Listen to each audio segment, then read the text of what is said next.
they dragged me from Brooklyn to Atlanta.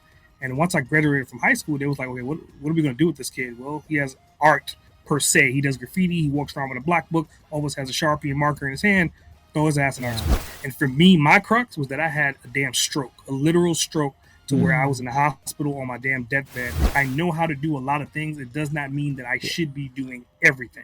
We've got some. Hey, I'm Luis. And I'm Luis. And you're listening to the Content is Profit podcast, where we talk about entrepreneurship, mindset, and of course, how to turn your content into profit. Go to contentsprofit.com and join the community. Good things happen there, guys. Good things happen. Oh, yeah. Today we have an incredible guest, and we're going to be talking all about breaking out from your cage and growing your business. Woo. Woo. Do you have a cage, Fonzie? Sometimes I feel like I do. I know. I just want to break out and conquer the world. And I think that's what we're going to learn today here with today's guest. I know. Reading his story, and when I met him, dude, I felt like he has broken out of multiple cages, multiple times. Yeah, it's pretty impressive. Can't wait to dive in. But before we get started, Fonzie, do we have a sponsor today? Indeed we do. Thank you for asking, good sir. You're welcome. Today's sponsor is your own, the BIZBROS. Yes, we sponsor our own podcast with content momentum. Ooh. If you are looking to build your 6 or 7 figure platform and you want to increase your status and your opportunities, we are here to help you out. Slide into the DMs at BIZBROSCO on Facebook, on Instagram. That's right, guys. And follow the show because every Tuesday, Thursday, and Saturday, these episodes are dropping golden boulders all around your head, I guess. I'm going to say your head. So you can move your business and life forward. Let's go. Yeah, for those that are new here, golden boulders are just like golden nuggets, just way bigger. Let's go. Now, if today's guests help you move one step closer to your goal, please don't forget to share this episode with 3 friends. That is your ticket of admission to listening to this free and awesome podcast. A little bias in there, but I think it's pretty awesome. That's right. And don't forget to leave a 5-star review. Thank you. Good job, Fonzie. All right, new guest alert.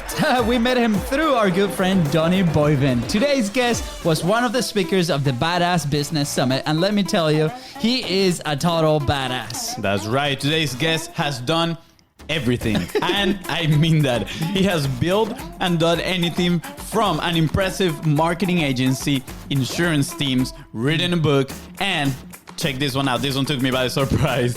He became a travel agent as well. If there's someone out there with loads of experience, it is today's guest. That's pretty impressive. But check this out. After years of hustling and growing, he's dedicating himself to building his community, which is led by his podcast, Boss Uncaged, which you totally need to go check out. Oh yeah, right after this episode, you need to go and subscribe to his podcast. Please welcome host of Boss Uncaged, the big boss himself, S.A. Grab. What's up, S.A.? Appreciate it. Appreciate you guys having me on the show, man. Dude, it's an honor to have you here. This is been a long time coming, honestly. Yeah, it has been. Definitely. It's your fault, Fonzie. Absolutely. SA, man, like I'm excited. I'm excited to dive into the Uncaged, your story, right? Like, I have so many questions already. Mm-hmm. But for those that might not be very familiar with you, how do you actually start in the entrepreneurship with like building these businesses or creating these companies and working with teams? Like, how did that actually start? It was one of those things, man. I think it's like when you're born into being an entrepreneur, but you don't know it, and then it just happens. And for me, it happened when I was in college, and I was getting my first degree, which was graphic design, and I was like, this is cool, but how do I monetize this bad boy? Like, what can I do with it? And then from there, I then went to something else. I was like, this is cool too. How do I monetize that? So it became kind of like a lifelong addiction for me. That's interesting. I love that. I feel like some people happens a little bit more organic, but I feel like you are already like in that mindset of like, how do I make this money with this? And I'm curious, why? Like, did you have a necessity, right? Like coming, from a certain background? I'm not sure. For us personally, when we started looking for solutions was because our parents like demanded it from us. We were like, oh, I want this. Well, okay, figure out how to make it happen, right? And I was like, okay, well, what can I do? Okay, let's resell some soccer t-shirts, for example, right? I'm curious, like, where did that hunger, if we want to put it that way, for monetization came from?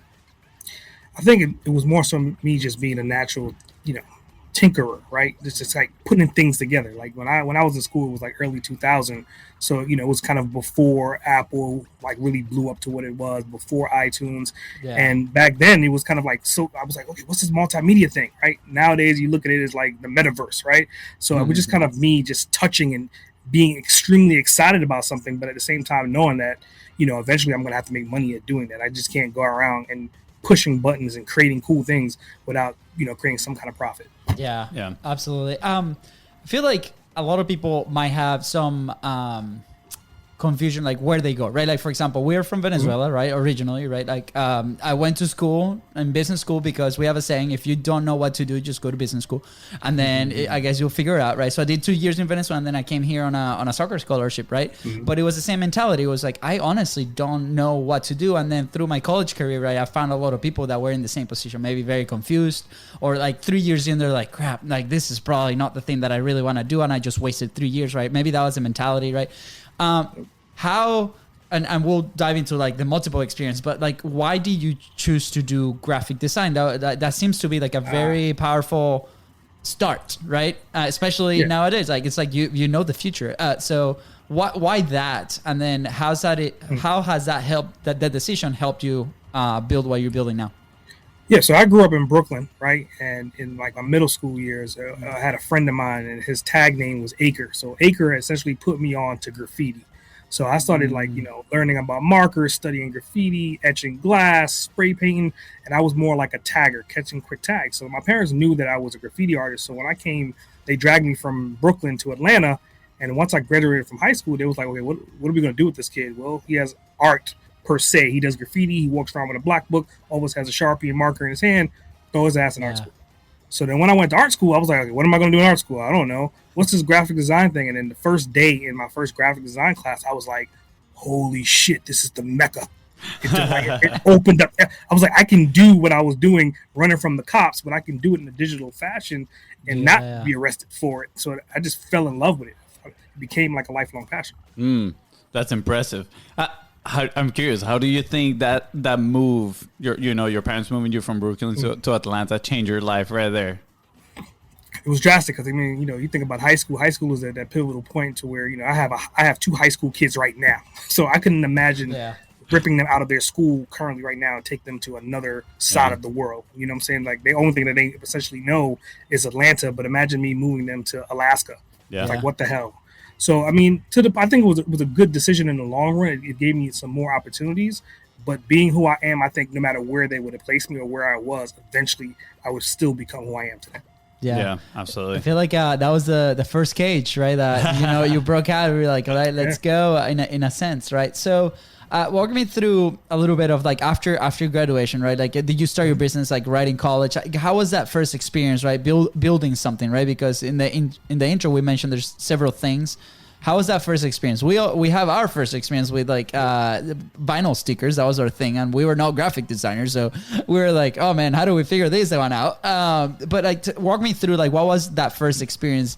Creating something of value, building a business, and moving forward. I think for me, it really gave me an itemized look at what a rebranding looks like. Because my first degree was graphic design, so the first company was essentially Cerebral Graphics, because that's the only thing that I knew how to do. And then after that, it then became Cerebral Media as I became more of a multimedia specialist. And it just kept evolving and evolving. So if nothing else, it gave me an opportunity to see, like, how do I update my brand to match my target audience before I even knew what a target audience was. Before I even knew, like, before Facebook even had ad campaigns, I was trying to figure out, well, graphic design is going to leave me down a pigeonhole. They're going to see me as only a designer when I can code, I can develop. So how do I bring these two worlds together? So I'm going to have to change my name from graphic to media. And then eventually, that brand became Cerebral 360, which is just a full, complete solution. So it was me updating on the fly. Yeah. I love that. I love that evolution and willing to adapt. And that's actually something that we were talking about probably like last week. fairly recently. Yeah. And it was the evolution of the service. Like we've been doing what we have been doing for the last year and a half, and we haven't really like changed it that much. And where we had clients coming in, right, and they're like, oh, but you do X, Y, and Z. We're like, you know, like that's a little bit outside of the scope. We want to like focus on what we do really well, which I still don't see anything wrong with that. But then I don't remember who we heard it from that they were like, hey, you gotta evolve. Like problems evolve. Your solutions need to evolve too. Look, the light, it's already starting. the strobe effect in there.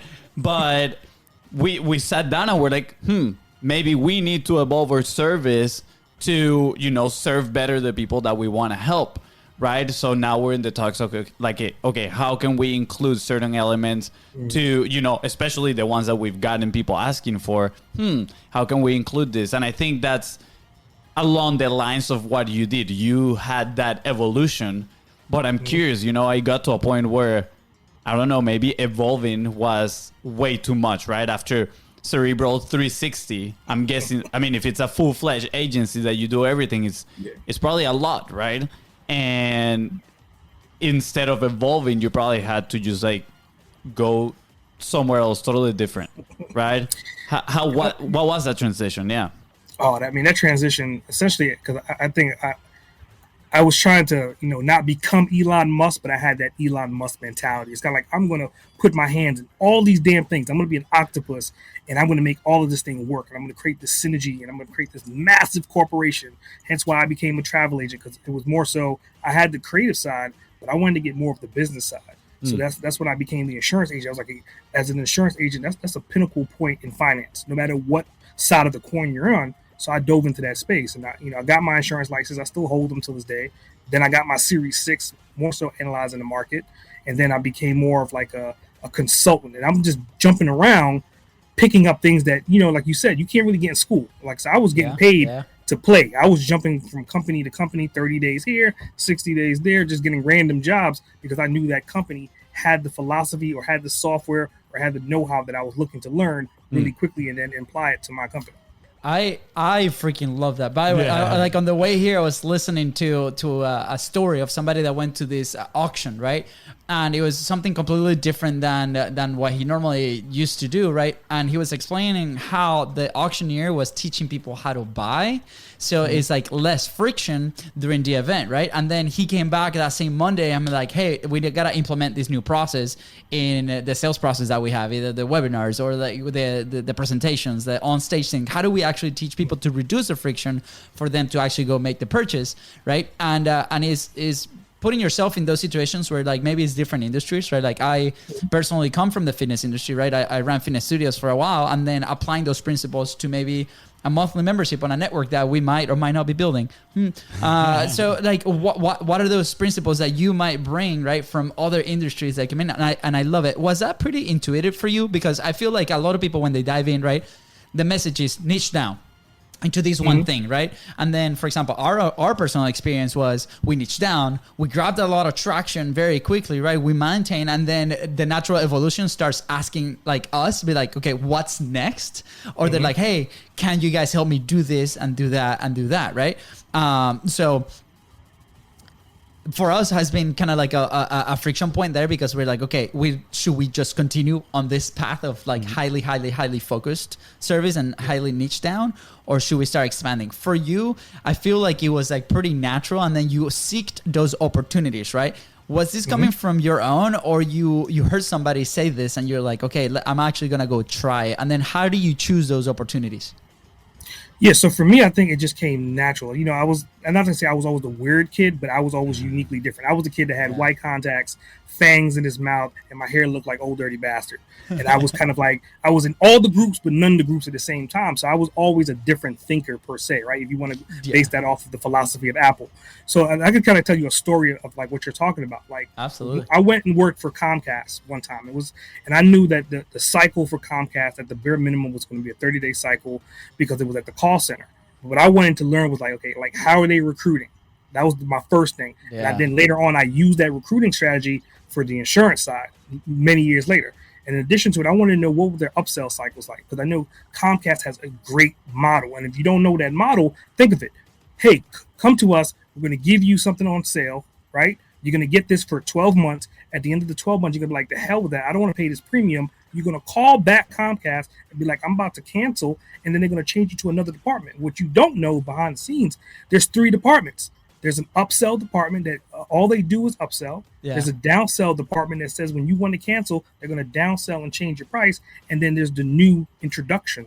So there's 3 different things that you're always moving in the ecosystem. And once I learned that, I was like, holy shit. Later on, I realized like that's what funnels are. Upsells, downsells, and cross-sells. But I learned that through Comcast, understanding that their models is 100% to keep that client satisfied. They're going to give you something cheap. They're going to inflate it. And then they're going to reduce it again. But it's never going to be as cheap as the original price. Yeah. Oh, this is so juicy. Okay, so hashtag so juicy, so good. Okay, so here's a... It's hashtag juicy juicy. You messed it up again. Oh, come on. Okay, hold on. Before you go there. Okay. Wait. Just a quick parenthesis. Juicy question. Just a quick parenthesis question. Hey, so you don't wear the fangs anymore? No, I think my head has grown over the years. So I don't think. I mean, I literally had that sucker in high school, so I don't think I fit. But I did find it recently. I did find them again. So. Hey, there we go. Hey, maybe one day we'll see you. Hosting one of these podcasts like that. Yeah. The reason I'm very excited about like this story that you were telling me is because sometimes in the entrepreneurial journey, right, and this includes me 100%, right. I came out of college and I'm like, I don't want to go work for somebody else. Like entrepreneurship is in my veins. I've identified there's these experiences like while we were growing up, like selling the t-shirts, selling the stickers, all this stuff, like putting events in college, like that I really want to create, right? I build something. I don't know, like maybe as big as Elon Musk or you, right? But I want to build something. I don't know where it's going to go. And that story, right, in my head kind of prevented me from chasing opportunities to continue learning, right? And then I'm like, okay, I'm going to tackle this challenge of entrepreneurship or building a business on my own, right? And then obviously there's a ton of walls that come really quick and hit your face very fast and very intensely, right? As you grow or as you try to like get out of the cage, right? But then because of necessity at some point, I had to go get that job, right? And my job was selling fitness memberships, right, for a boutique studio. And then I grew in the position, ended up running a few of them. And I learned a ton, right? And then I applied that learning and did that. So kind of like this similar concept, right? But for me, it was like very natural. There's a lot of entrepreneurs there that are resisting to that, right? And there's a lot of opportunity, right? In whether that's sales, like the story that you told about Comcast, the model on the back end, like learning how to do that, getting paid while you learn these things, and then going back at it, right? What would you say to those people that are facing a little bit of resistance, right? Because I was in that position, and then finally when I surrender, I'm like, this is part of the journey. Let me go learn those skills, right? While also getting paid and continue to build on the side, right? And then there's a different story trying to balance those two. But what would you say to those people? What would your advice be? Well, I want people to realize, you're talking about the digital age, and now we're kind of really going into like the reoccurrence of an education age, right? So if you're not paying for the education, why don't you get paid to be educated? That's just the way I look at it. So a lot of times the people that you're talking about, they're going to get to the point to where they're going to climax and they're going to jump out of corporate America. And then that's when they come to people like us, because we have the academies and we have the courses and we have the summits and we have the online webinars, and they're searching for something, and they're willing to spend anywhere from $47 to $47,000 to learn this, right? But they could easily then take a part-time job and do it for the same amount of time, probably even less, maybe 60 days, and learn what they would learn in these course opportunities as well. At least have a better foothold, so when you do take a itemized course, then you know exactly how to use it. You're not coming in cold turkey, fresh from a corporate job, saying, oh my God, a funnel. I never heard of a funnel. What do I do with a funnel? This is so confusing. Yeah. It's just night and day difference when you actually put something that's already being worked on and being utilized to good use. Yeah. I love these stories too. I'm curious, do you have any other story like the Comcast one? I worked for Apple too at one time too. So really, just, I worked at the Apple store, and the Apple store. One thing I learned about the Apple store was like I was really good at selling units per transaction. And when you think about units per transaction, it's the same exact thing what we're trying to do online, right? You're trying to upsell. So I got really good at upselling, but I really wanted to be more of a genius. So what I learned on that side was like the management. If you have an employee that wants to be something, but you're not feeding it into it, and they may be really great at X, you're going to lose that employee because they really want to be this, even though they're great at that. You should help them move to where they want to be great, even though they're great at this particular thing. So that's the two things that I pulled from working at Apple was like how to upsell, how to cross sell, how to make units per transaction a lot higher by doing the value proposition. And then at the same time, you got to take care of your employees. Wow. Yeah. That's really impressive. And it, like, you work for some pretty big companies too. I mean, it's not like you went to like, you know, found any random, you know, small agency and work with them. You were like, who are the big dogs? Let me go and learn from them. You are like that's the original funnel hacking right there. That's the OG funnel hacking. I love that. So I'm curious. Okay, let's move past Cerebral 360 and all these jobs, right? You now are building a community. And I'm curious, what caused, after a lot of years of growing this agency, of trying multiple things, right? Like, what was the thought process on this is the next big thing that I'm going to do? Because, again, you seem like somebody, I mean, you don't seem like somebody. I know you are somebody that's always looking to achieve the next success, right? I would say you are an overachiever, right? And I'm curious on why does that community fit that profile, right? How does that fit to your mission? So, I mean, like with anybody, like if you're running a marathon, you hit that crux, right? If you're a rock climber, you hit that crux. If you're working out in the gym, you hit that crux. And for me, my crux was that I had a damn stroke, a literal stroke, to where I was in the hospital on my damn deathbed after building the agency, after jumping between all these different corporations. And at the same time, you know, I was a primary caregiver for my son. I had got primary custody of my son when he was about 4 years old. And fast forward now, he's 15. So for the past 11 years, I was doing all this in addition to being a full-time parent. So everything just climaxed. And like literally in October 2018, had a stroke. Wow. So when I woke up in the hospital, then I had the opportunity to say, okay, yeah, I built all these different things. Yeah, I understand all these different things. But the one component that I was missing was if I did leave behind my agency, my son wouldn't even know what the hell to do with it. He wouldn't know how to run it. He wouldn't know how to operate it. It would probably just be stolen from him or just sold or just fade away. And that's when I had the eureka moment. And at the same time, my girlfriend, who is my current wife now, was like, it's time for you to brand you as a brand. Step from behind the curtain, stop hiding in the shadows, and step into the limelight. And that was the transitional period. Wow. I'm surprised that the stroke was actually fairly recent, man. That was 2018. I mean, that was just a few years ago. Yeah. Well, first of all, I'm glad that you're doing great, clearly. So I'm happy for that. And I love that change, right? And we often talk about, like, most people, we feel like we actually talked about this in the last episode.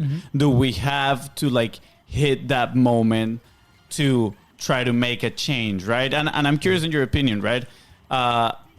Do you think most people need to hit that spot, or can we actually make that big change, that big leap before, you know, hitting that spot and avoiding all the pain?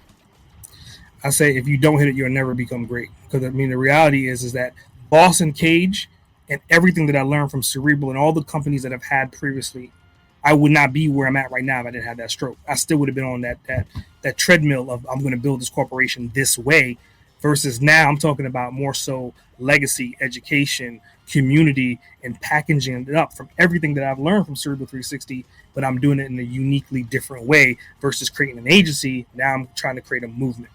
Yeah. I love it. I think it's so important nowadays, right? Like, things are moving very quickly. Like, you mentioned metaverse, like that thing, you know, you sleep 2 hours and it has evolved completely, right? You're like, what's going on? It's really hard to keep up, right? And at the end of the day, I think for us also, like, the thought of building the community has come across, and we're like, and people just naturally started to levitate towards what we've been doing. And it has been kind of like put on pause a little bit because, first of all, we didn't have the capacity to actually serve them to the level that we wanted to. That's number one. And then it's about to change, which is awesome. But at the same time, when you mentioned that moment when you're like, okay, I gotta step in front of this and be that leader, right? Like, and it might look in form of content, in form of like that attractive character that you've become, right? Internally for you, Was that a hard decision to make? I mean, I kind of know the answer. Okay. But here's why I asked this question, right? Because, we talk in the world of publishing, right? For us, like when we started the show, that was a very low point in our company. We were like 4 years old into the company, not a lot of traction. We lost a bunch of clients and we're like, man, it was kind of like our company stroke, right? It was like we had 2 months to live basically. And the show changed everything for us, the publishing, right? So for you, how was that transition? And you were giving me this face of like, yeah, I mean, like it was not easy. Like, can you describe me through that process? Yeah, I mean, I could vividly describe it to you because I mean, it happened in 2018, right? And then what people don't realize when you have a stroke is like your brain swells up. You're uniquely different. I lost the motion of my right hand. I had to work back. My speech was obviously I'm a New Yorker, so I speak really fast. Damn. I was like slow drawing. I was like, yeah. And it took me months to kind of speed back up to where I'm at right now. Yeah. So from October until like February that year, it was more so recovery. And then once I'm on that recovery, the entire time I'm recovering, I'm thinking like, okay, what am I going to do? What am I going to do? What am I going to do? What am I going to do? What am I going to do? Every damn day I would wake up. And then finally I was like, okay, you know what? I'm going to get into this drop shipping. I'm going to learn drop shipping. I'm going to understand Shopify. And I jumped into that market and I started building and developing a Shopify store and I got it up and running. And I was like, this is interesting. And right before I had my stroke, I had just started getting into the publishing. So I had published my first book earlier that year or the year before, whatever it was. And then I was like, I found a particular group of people under learn.com. And it was Onyx Segal, and he had a guest on his show. And his guest was talking about Kindle this and Kindle that. He'd been doing Kindle till 2000. And I was like, I already published one book. What is this Kindle thing about? So I dove into that. And, I learned like everything I could from that environment. And I was just like, holy shit, I already had all these components, but now I know the reality of what I'm going to do. So from then until now, I've published 8 books. And on that journey, I was like, part of publishing was cool, but what can I do with publishing that gives back to the community? And that's when literally in 2020, February, I was like, okay, finally after 1 year, the 2019 was my year of dibbling and dabbling and figuring out the formula. And then I launched Uncaged February of 2020. Let's go. That's awesome. Hey, yeah, standing ovation Studio from clap the crowd. And standing ovation. Yeah, there we go. Thank you. I say, first of all, do you have the book right there? Because I see you got plenty of books behind you. Do you have the first book that you wrote with you right there? Yeah. First one. Which one is it? Oh, there we go. Yes, love. Fuck failure, seduce success. I love it. Guys, go check it out. We're going to leave the link in the description. Make sure you get your copy. And then make sure you leave Essay a message telling him the 3 things you learned from that book. You have an assignment. I love it. And I mean, I have a whole bunch of questions about writing a book, but I don't really want to like, go in such a tangent. I'll say go for it, man. Fuck it. But, like, it's a process. Obviously, we've heard it from a lot of people. Like, and coming from nothing, of not creating, I mean, you're building your business, you're creating your business, but not from publishing per se. What was the challenge like? Putting your thoughts into words, right? And then, I mean, putting it out into the world for criticism or for, for people to comment it and read it and get to know you. What was that process like? So the first book essentially took me like probably 6 to 7 months. It took a long time. The second book probably was 3 months. And now I'm at the point to where literally if I want to, I could probably drop a book per week. So it was just taking the lessons learned and creating a system. And once you have a system, it's just like a podcast. Like every time you start your podcast, you already know your cues. You already know like your ad spot. You already know what kind of questions you may have. And then whoever you're interviewing is going to fill in those blanks. It's the same exact damn thing to write a book. Same exact philosophy. Interesting. So, this tells me that some people might overthink some stuff, right? And of course, everybody got different process and all that stuff. So I'm curious, do you have any thoughts on overthinking, right? Because again, if I sit down to write a book, I'm not gonna, undersell myself, I guess that's the word. But I don't think I could do it in 3 months, right? Or maybe 6 months. And and I'm curious, am I overthinking it, right? Do I just don't have the process itself? Like, I'm sure there's other types of, if you're listening, by the way, please go watch the video to see the reaction of both of our faces when he said that. Just gonna put that out there. It is worth watching it. So yeah, like what can people do, to like get that levels of performance? So, I mean, it's a funny thing that you brought that up because, I mean, I was part of the Success Champion Summit. So I had made like a little small blog post after the summit to all the speakers. And I was like, look, you guys are missing opportunity. Maybe some of you may realize it, some of you may not. But you just spoke on a stage for 30 to 45 minutes, whatever it is, right? Think about that 30-minute, transcribe that sucker, right? Before that transcription happened, you already had your outline because you wrote your speech. You already did your deck. You already did your slides. So all you need to do at this point in time is transcribe, clean up, and fill in the blanks. And then you'll easily have a book that's 120 pages just from your speaking and engagement. And it was just kind of like the light bulbs went off. I mean, it's that simple. If you are writing a speech is essentially an outline for a book. You're giving actionable, you're giving value, you're asking people for input, and then you're also giving them steps on how to do the next thing. All that sounds like a book to me. So powerful. Very powerful. I love it. FONZI, I'm just going to put this out there. I think like we literally have probably like 10 books between the ideas that we've been able to develop. Yeah. So this is another... And the podcast, right? This is another powerful thing, right? I said like, with the show, there's obviously when there's the process of turning those thoughts into words, right? In our specific case, it has been the platform of the show. And guesting as well, right? Guesting probably more powerful because when they ask those questions, like these answers come out of the things that we've learned, that we've experienced, right? And there's these different things that we gotta say, and I love this fact of overthinking it because on publishing, like even when people try to go and launch a show, for example, or start interviewing people, or even publishing, even going on Facebook Live, there's so much friction that we put into our own minds and be like, I don't think I can do this because X, Y, Z, right? And one of the questions that we ask, like, okay, well, what if I run out of things to say, or like I'm very scared that I don't know what's gonna. And we're this past week because of a program that we'll be launching in January, right? We've been jumping on client calls and all the feedback has been coming in. I remember 2 days ago, FONZI's like, dude, this is insane. Like, look at all this like gold content and questions that they've been asked. We will never ever run out of content because of this. So, I want to encourage everybody out there, right? Have those conversations, right? Start interacting in collaborations like the one that we're doing with you right now, because those things are going to come down. And if you want to write a book someday, please follow SA Advice, which is, by the way, on minute 26. So just go back and re-listen to that. SA, you're gonna have to write a book on how to write a book. So meta right there. Now I'm curious. I have another question that I kind of like put in the back burner there. And it was about, you told me that one year you were like jumping from one thing to the other, right? Mm-hmm. And I mean, we know it's very real, the shiny object syndrome in entrepreneurs. Right? Like they go, oh, this opportunity here and this opportunity there and this opportunity there.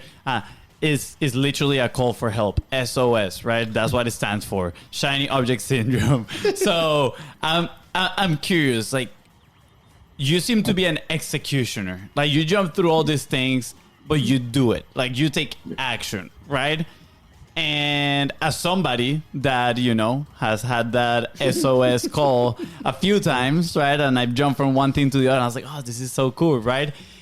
How do you focus on those things? And when do you know it's a good time to move on to the next thing, right? Because you hear a lot of the times, like, focus, like stick to one thing long enough, endure long enough to be successful, right?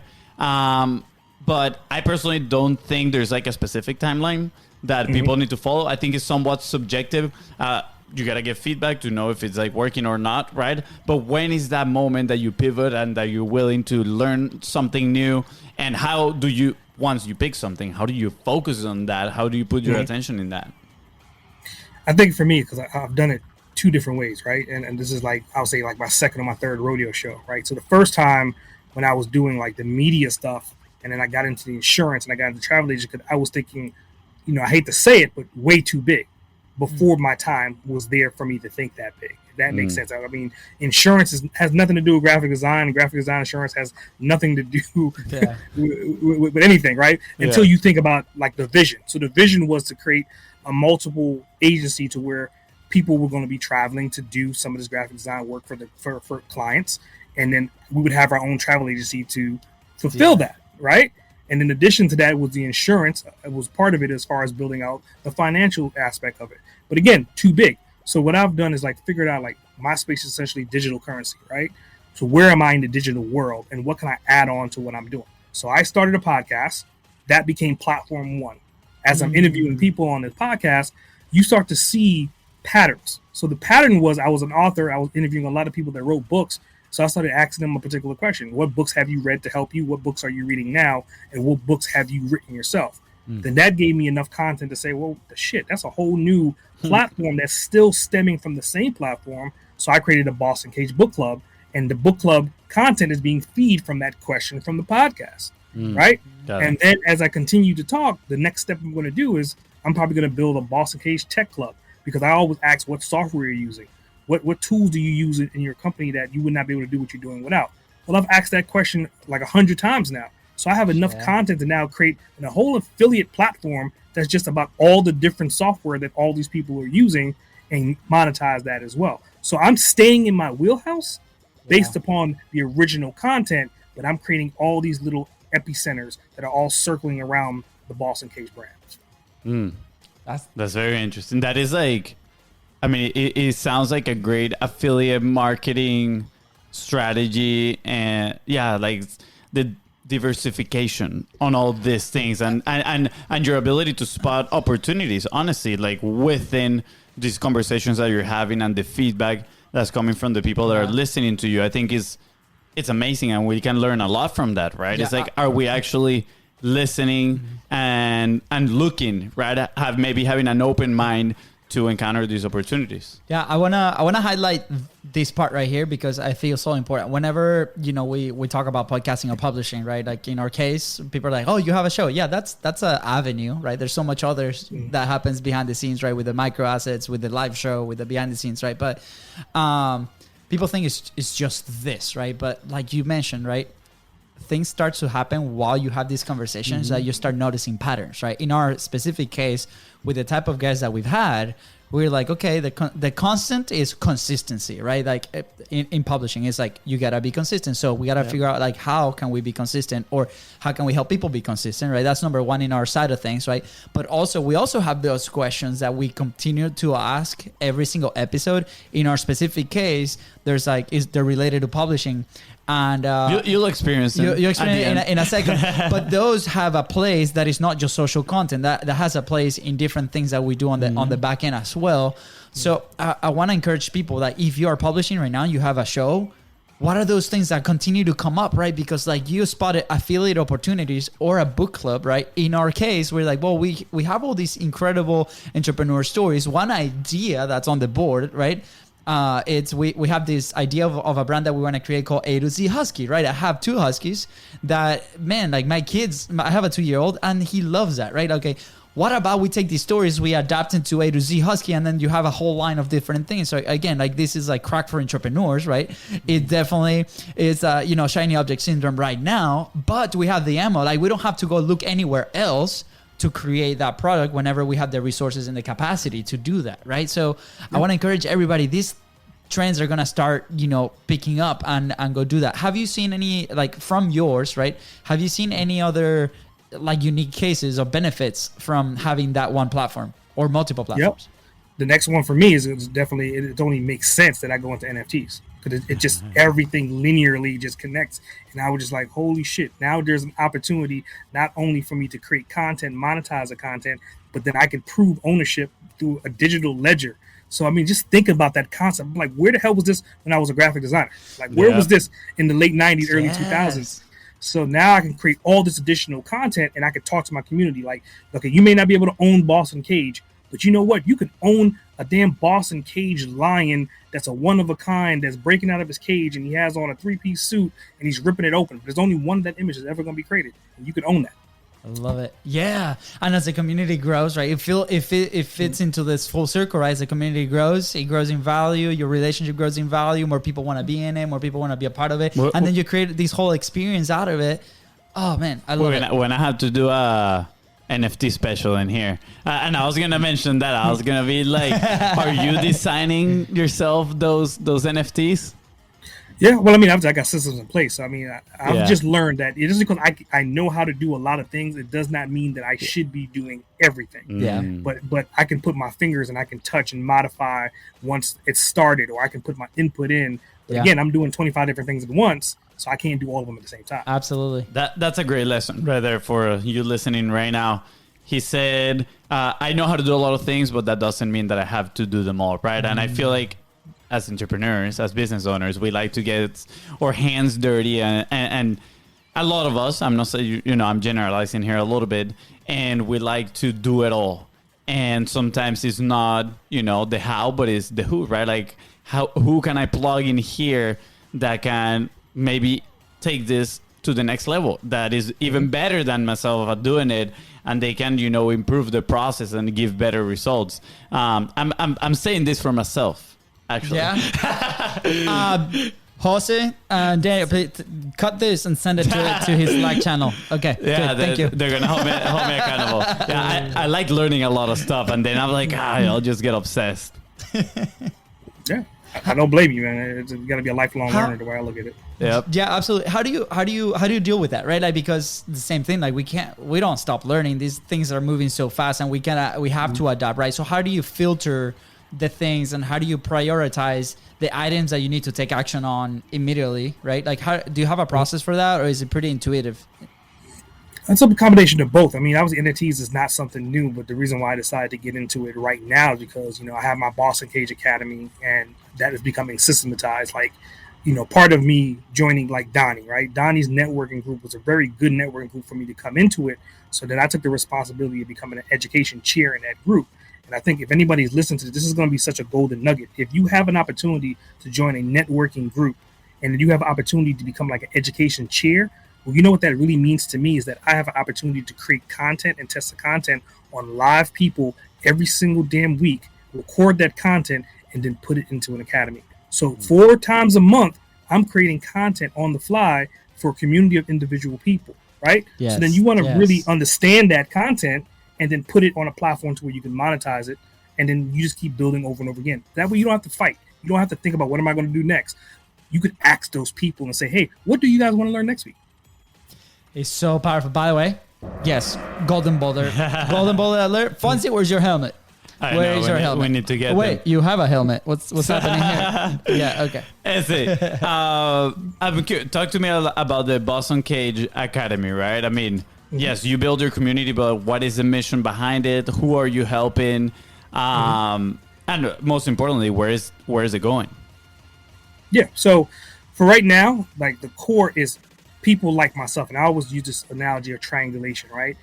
Podcasters are on one side of my triangle, authors are on the other side of the triangle, and then the base of the triangle is entrepreneurs. So in the middle, where all 3 of them overlap.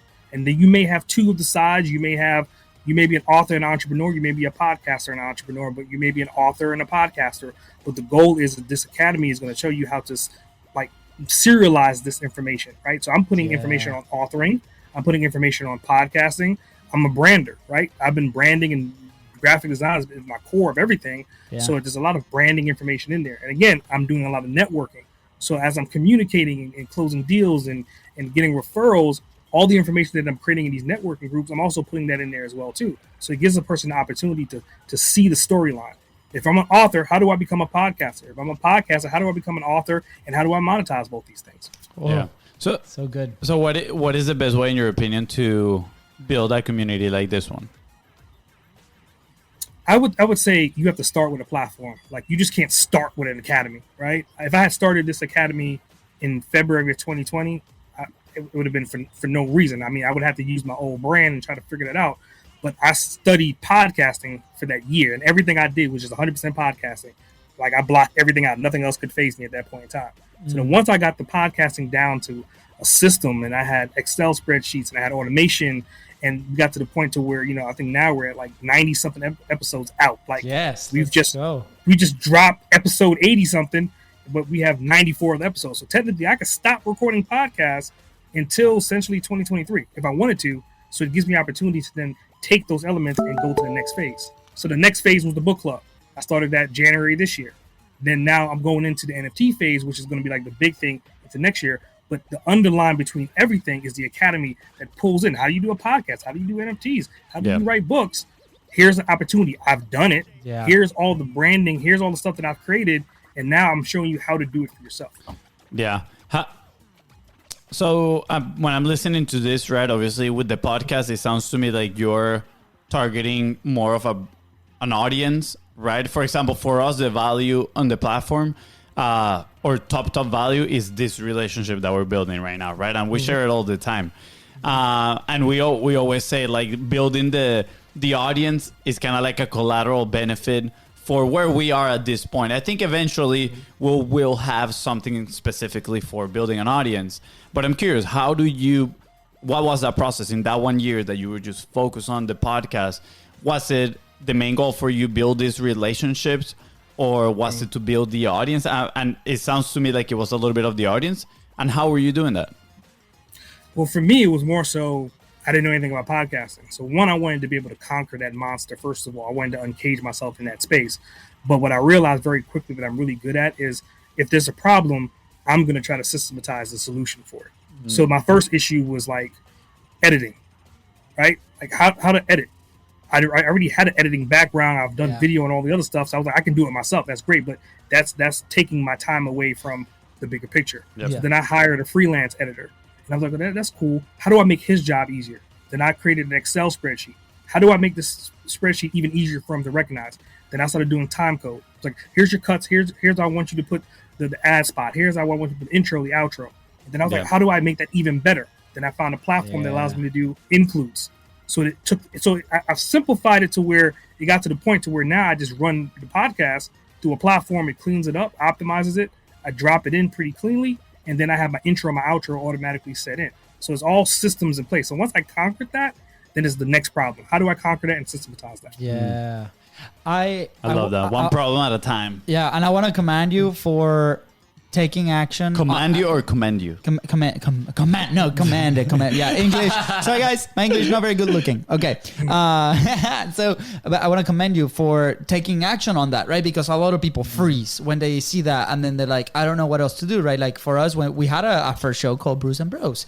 And that has not seen the light of day because there was a lot of friction in that sense. Yeah. And the reason we're able to run, 3 live shows a week, right, is because of the systems, right? And that's one of the things that we're really passionate about is whatever type of content you decide to create, whether it's a blog, whether it's a podcast, whether it's a platform, YouTube videos, right? Figure out a way how can you remove friction from the process first to execute and then to make sure that you can replicate that, right? That's a reason that in our specific case, we have a team that produces under a very specific framework, our own show and the people that come and work with us, right? And that allows for also some flexibility and a lot of capacity, right? So I think that's where it's so important. And thank you for bringing that up because at first it would take a lot of energy if you don't figure that one out, right? So yes, and then what happens is you stop publishing, right? Mm-hmm. And then we cannot build a community. We cannot explore these ideas. We cannot expand on the thing and build the business that we want to build. So thank you, I say for bringing that out. Like it's so important. I really appreciate it. Yeah, and we're getting here close to the end. Before that, I want to highlight. I've been looking at this, awesome painting you got on the back for the whole hour, and I'm like, is that Darth Vader? And did you make that yourself? Yes and yes. So it was just one of those random things. And one day we got some stencils out. And I had got my hands on a Darth Vader head that had lights built into it. And I was like, this would be really kick-ass if I just put this on top of Boston Cage and put it behind my head. So it's like Darth Vader's always looking over my shoulders at all times. Yeah, it's protected. Yeah, I love it. I love the whole idea. But I'm curious, like, why Darth Vader? Well, there's always two sides to a coin. I mean, ideally, I would have probably, both Yoda and Darth Vader at the same time. So the first one I found was Darth Vader, but I'm a really big believer in the yin and the yang, man. The light and the dark. So yeah. That's pretty cool. I love it, man. I love the fact that, for those listening, please come on the page and watch this video because that's one of the things that from the very beginning, we decided to take ownership. It was like in our space, right? Here's Fonzie with his Stormtrooper helmet. Let's go. And you know, at first, like people, a lot of are judgy, right? Like people do their virtual backgrounds or whatever, right? It's like, and for us, we're like, okay, how can we have fun with it? And you know, if you see around, there's a ton of stuff that identify and us as people, right? And a lot of people sync with that. And we have a crazy example. I think it was like the head of one of the Podmax network. We started like our discovery call, and the introduction was like very cold at first, but then I had like this little Spider-Man next to me. It was a Funko Pop head of Spider-Man, and he goes like, dude, you like Spider-Man? And immediately the relationship completely changed, right? And it was incredible, and that's a big part of publishing. You're gonna start attracting the people that sync with you, and then the network is gonna swell. You never know. So I really appreciate you putting the that is so awesome. This is probably one of the most memorable like backdrops that I've personally seen. So yeah, thank you for that. I appreciate it. Top 5 for sure. Top 5. We're gonna do we should do a backdrop rating. A content is profit backdrop rating for 2021. Yeah. As we wrap up, right? What will be an action point that, you know, an entrepreneur, somebody that's building their business, right? They're starting to publish, being consistent, right? They're trying to get that momentum. What's something that they can do today to continue to move forward? I mean, there's just so many different variables to the answer to that question. I think first and foremost is like you have to have the right mindset. Like no matter how many hurdles that you're going to hit, no matter how many times you fall down, it's kind of cliche, but you're going to have to be able to get back up. But the time it takes you to get back up is very important. If you sit and you sulk and you hold and you're like, fuck, it's not working, what do I do? And you're laying in bed and hours go by, then 2 days go by, then 2 weeks go by, you're losing out on tractionable time. It's just like working out. Like if you hurt the first day and you work out the second day, by the time you do that for about 2 to 3 months, you're not going to be hurting anymore. Then you're going to be doing it. You're going to be desiring it. You're going to be hungry for it, motivated for it. So stop sitting on your ass and get out there and do it. Yes. I love it. You hear that, Fonzie, right? For the books? Okay, good. I took this one too hard. Where will you be if you never published? Whether that's a book, whether that's a platform, where do you think you will be right now? Yeah, that's a hard question because I mean I've always been a creator of some kind. But honestly, if I could just be anywhere, it'd probably be on a sailboat, creating content, literally like having remote Wi-Fi on a boat, telling a damn story day in, day out. Well, I'm just gonna throw this idea out there. Say one day we're gonna do a live Content is Profit show on a sailboat. Just saying. We're close, by the way. We have a previous Content is Profit guest. Shout out to Wally Conway. He actually has a yacht called Sea Studio, SEA, and he records all his stuff in there. So maybe we can, collab and do something like that. So Wally, if you're watching, let's go. Let us know. Yeah, hit us up. Yeah, I gotta connect with Wally, man. I mean, I'm a fellow sailor as well. I started sailing last year. That's awesome. We're gonna connect you guys. He's incredible. He lives like in our same town and. Killer entrepreneur, awesome as well. So I'm sure you guys will relate a lot. The power of relationships. Yeah, I love this. I know. Essay, before we head out, like where people can connect with you, where can they find you, where can they get all the books, where can they be a part of the Boss Uncaged Academy? How do they do that? Yeah, so the Boss Uncaged Academy is a simple name. It's learnacademy.bossuncaged.com. The podcast is podcast.bossuncaged.com. And if they just want to know more about me and like my strategies and growth strategy and branding, it's sagrant.com. Easy peasy. Baby. Guys, we're going to leave all the links in the description. Make sure you scroll down, click them all, subscribe, join the community. Just do everything that SA is saying, please. No excuses. You heard it. You heard it here first. You got to get up your butt and take action. So also, I want you guys taking action in this link. Also, if you have a Yoda head, please send it to SA so we can build like a second incredible, part of to the backdrop. So I have baby Grogu over there somewhere. Yeah. But it's not as big as your Darth Vader. But anything else you want to add, SA, before we head out? I was just thinking, man. I mean, when opportunities knock, I think the biggest problem that I've learned in my career is that people hear about opportunities and they let fear shut them down because they're not sure. And they think asking questions may make them sound dumb, or they may sound like an idiot. But in reality, if you just take the risk and ask those questions, it may change your life because now you have a new opportunity that you never would have had before. So good. Love that. I love that. Ask. The power of asking.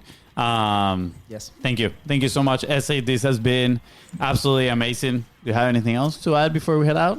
No, I think this was awesome. I just wanted to say thank you for your time. Incredible conversation. Cannot wait to hang out. Whether that's Wally's boat or anywhere in the world. And now we have to I don't know, we gotta reconsider our thing. We might have to do something like that too. You kicked us out from the top 5 the backdrops. Yeah, by the way, we got some comments coming here with I don't have a Yoda's head. I'm just the Yoda of YouTube. Ben, he was our previous guest at Content is Profit, but Ben, find the head, send it to us. I'm just gonna put that out there. All right, guys, with that said, thank you so much for tuning into Content is Profit podcast. Go ahead and follow the show and on social media at BIZBROS Co. That is right. And if Essay here help you move one step closer to your goal, please don't forget to share this episode with 3 friends. Remember, that's your ticket of admission.